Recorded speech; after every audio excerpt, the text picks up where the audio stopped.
بسم الله الرحمن الرحیم. ښه راځو درس زموږ ته په اکسل کې دی. اکسل مو ویلی دی تر کومه ځای مو ویلی دی په فایل منیو کې. د فایل منیو چې دی موږ تاسو پرنټ ووایه. راځو وایو شیر شروع کوو.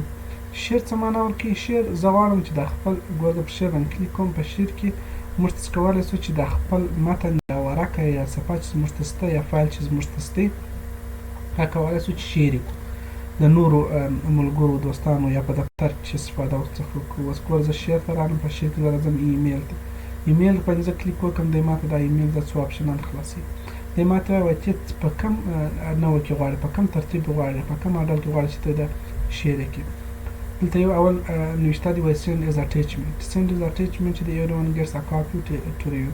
دا په شکل د کاپي ته کولی شې چې د چیز کې سینډ یې کړې وایستی په شکل د کاپي د ستا نو دا بټن وایي. او که په شکل د لینک غواړې سینډ ا لینک په دې معنا که ته بیا چیرې تغیرات ته دلته پکښې راولې په هغه صفحه کې اتومات حالتا تغیرات راځي سیده په لینک په شکل استول کېږي د وصل.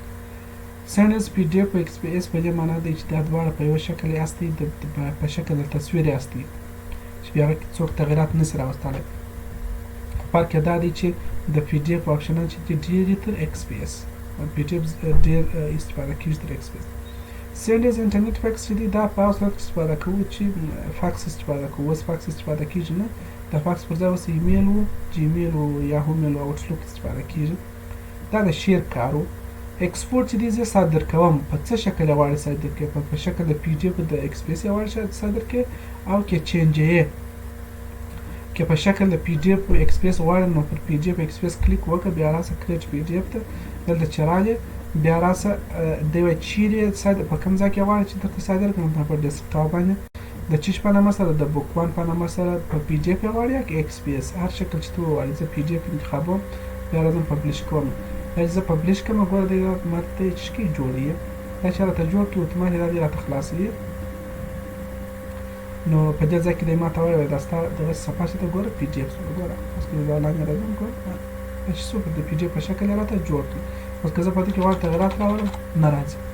نو په دې خاطر چې دا په شکل د تصویر ما جوړ کړي او که په شکل د ایکس پي ایس یې غواړې فایل ته راسه، ایکسپورټ ته راسه، بیا راسه کریټ پی ډي اف ته راسه، دلته راسه ډیسکټاپ انتخاب کړه، بیا راسه ایکس پي ایس انتخاب کړه، بیا راسه پبلیش یې کړه د بوک وان په نامه سره.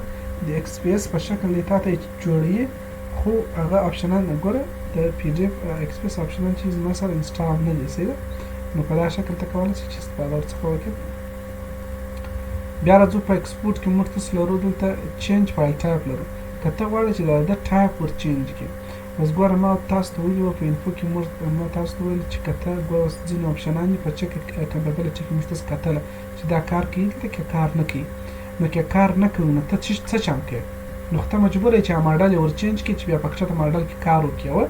اوس ستا یو دوست هغه وایي زما سره 2009 افیس انسټال دی او ته کارې 2014 ماډل افیس. نو ته چې شی په انټرنیټ کې ور استی هغه خو نسې خلاصولی. نو ته څه چم کوې ته به راځې دلته فایل ته ایکسپورټ ته راځي. په ایکسپورټ کې چې راغلې ته راسه چینج فایل ټایپ ته دلته چې راغلې ورته ورته وروره دا زما چې اوس کوم کار کوم دا په 2014 کې ثبت کېږي او دی وایي ورته یا وروره زه غواړم چې په 2009 ماډل کې کار وکړي. نو دلته وروره مهرباني وکړه ګوره دا ونیوي 2003 چې دلته نوشته دي په دغه ټایپ کې راته سیو کړه.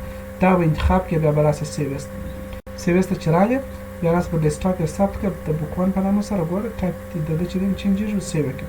اوس که ګوره دی دا میسیج هم دی تا درکوي وایي some cells or styles in this workbook contain formatting that is not supported by the selected file format.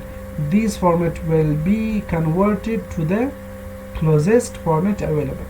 وایي دا ځینې شیان چې دي په 2014 استفاده کوي دا شاید چینج یې کړي هغه سیستم ته چې په 2009 کې استفاده کېږي. مشکل خو به نه دی زه ورته هم یا وروره بیخي هېڅ مشکل نه دی. نو کنټینیو کړي ته چې ته کنټینیو کړې د بیا ته تاته چې ثبت وکړي. اوس که ته ډیسکټاپ ته راسې ګوره د 2014 اکاونټ ته وګوره او د 2009 اکاونټ ته وګوره 2003 فرق کوي که نه کوي صحیح ده.